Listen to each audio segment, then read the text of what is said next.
en tort pour avoir coupé les ponts avec ma mère.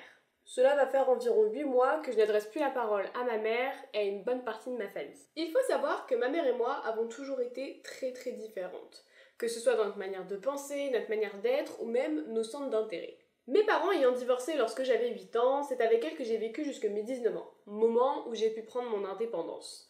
Autant vous dire que la cohabitation n'a pas toujours été facile. Déjà, première chose étrange, lors de mon départ, elle a joué les mamans et pleuré alors qu'elle a tenté à plusieurs reprises de me mettre à la porte. De plus, elle a toujours montré sa préférence pour mon frère avec qui elle a beaucoup plus d'affinité. En effet, à chaque fois qu'on se disputait, lorsqu'elle avait l'impression de ne pas réussir à me répondre, elle faisait appel à lui. Enfin bref, voilà le contexte, maintenant passons aux faits. L'été dernier, j'étais en vacances dans le sud.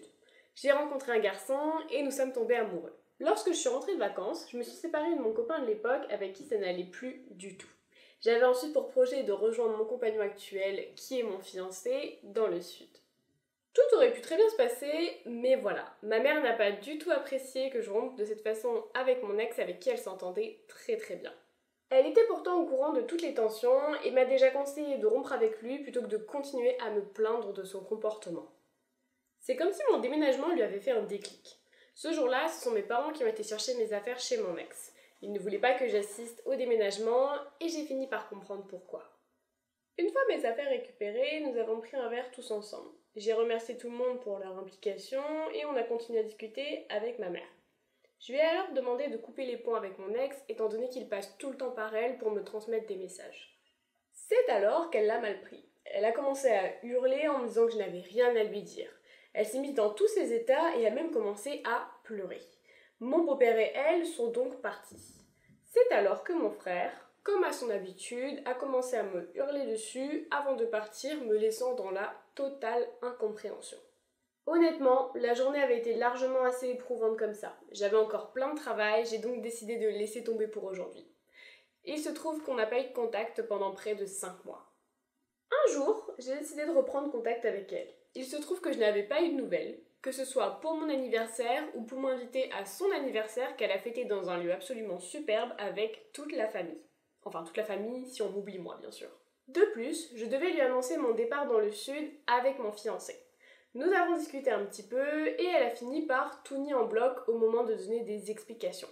Selon elle, j'étais une menteuse, elle n'avait pas hurlé, elle n'était pas fâchée, elle était juste partie comme ça. Ok. Mais bon, au moins cette conversation m'a permis d'apprendre quelques petites choses.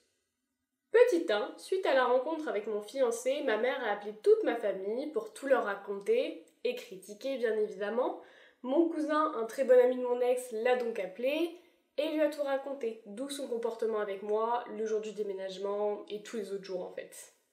Ensuite, si je n'ai pas été invitée à son anniversaire ni à tous les autres repas de famille, c'est uniquement parce que ma très chère tante d'amour a décidé de me blacklister auprès de toute la famille, et ce, suite à tous les événements qui s'étaient passés. Je rappelle que ça ne la concerne en rien.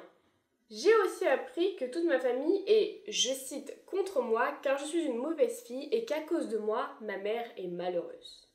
Enfin, comme si ce n'était pas assez suffisant, elle m'a balancé que tous les problèmes ont commencé lorsque j'ai quitté mon ex, que j'aurais mieux fait de rester avec lui et que tout est de ma faute. Ça a été la fois de trop et c'est la dernière fois que je l'ai vu. Comme dit précédemment, ça fait 8 mois qu'on a coupé les ponts pour de bon et sincèrement, je me suis juré de ne pas refaire le premier pas. Mais parfois, j'ai l'impression que c'est moi la folle dans l'histoire. Qu'est-ce que tu en penses toi? Donne-moi ton avis dans les commentaires et n'hésite pas à venir me raconter tes petites histoires en DM Insta, YouTube Story Instagram ou TikTok. Viens retrouver tes petits potins du quotidien. N'hésite pas à t'abonner, liker et partager si ça t'a plu et on se retrouve très vite sur tous les autres réseaux.